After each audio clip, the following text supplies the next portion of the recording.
Hello there and welcome to Rob's Models, and today we're going to be looking at Tamiya's Type 166 Schwimmwagen. I'm hoping I'm pronouncing that right, or a swimming car. There's a few different variations of there. You've got a three-toned camo scheme, a two-toned camo scheme, and just a plain grey. This cost me £12.99 from my local shop, but I'm sure you can find it in Amazon, and if you can, there'll be links below. So let's see what we get in the box. See, we got that open there, and we have instructions, decals, some sprues, and in one of those bags we've got a little clear part as well for the windscreen, and some top tips on how to make a model. Typical Tamiya instructions, and if we open it out, we have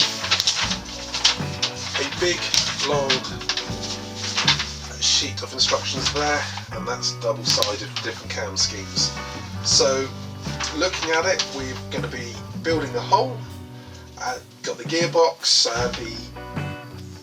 let's see, yep, got engine, so you've got a relatively detailed engine compartment. Seating, that drops in, the tub's going to drop in there. You've also got, by the look of it, some mesh grill. Okay, there we go. So in there we have some mesh grill.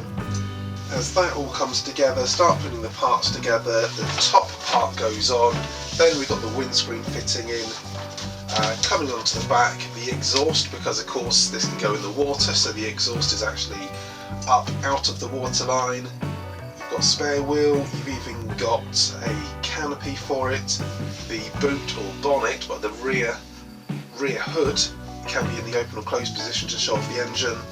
Then you've got the outboard motor, which drives off of the engine, and that can be flipped up for when it's on land, flipped down when it goes in the water.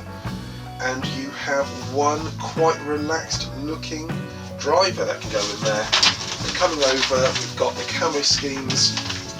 So the first scheme we've got is basically just going to be in the basic XF60 for if it was done in Normandy, June 1944, so around the time of D-Day. That is a three-toned camo with XF60, XF64 and XF61 if it was used on the Russian front in March 1944, and that's a two-tone scheme.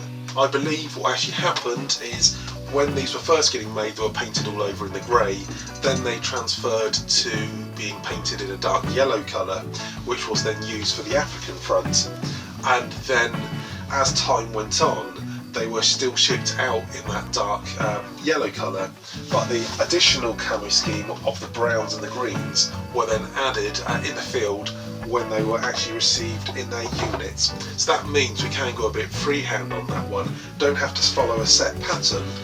Let's look at some of the sprues. First sprue, first off, just got this mesh, that would be for the mesh grill.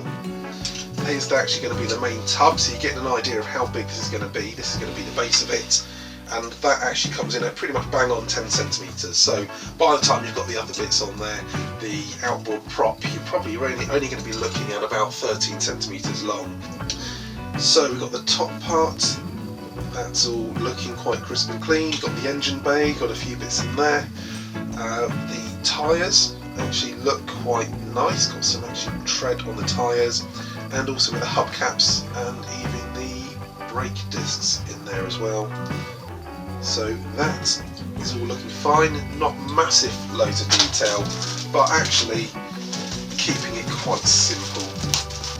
Oh, and in there we've just got a little bag of clear plastic. That's kind of been pre-cut, but with two tabs on the side just keeping it in, so you just need to break the tabs, then you've actually got your windscreen. And these are the additional parts. So the engine actually has got quite nice detail on there. Fan belts, a few of the ancillary parts, a few of the things that are going to get bolted onto the outside. Things like shovels, auxiliary equipment, headlights, and they're not massively detailed. Considering I recently made some other 1 to 35 Tamiya kits, such as the World War II SAS Jeep and also the Special Air Service Pinky, which had things like bedrolls and things on there as the ancillary equipment. That is actually a lot more finer and a bit more crisper. That should be quite nice, some good details on the engines as well. So for the kit, only really looking at 2 main sprues and the tub, so not a huge amount from it.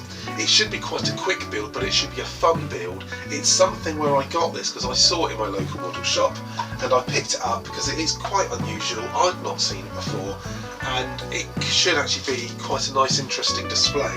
And finally, let's check out the decals. It's only a small sheet, but I believe you're going to have different decals for the 3 different markings that you've got, and it is only small but very thin. What's nice if you've got a few different combinations for registration plates. So they're all looking nice, and that just add a little bit of detail.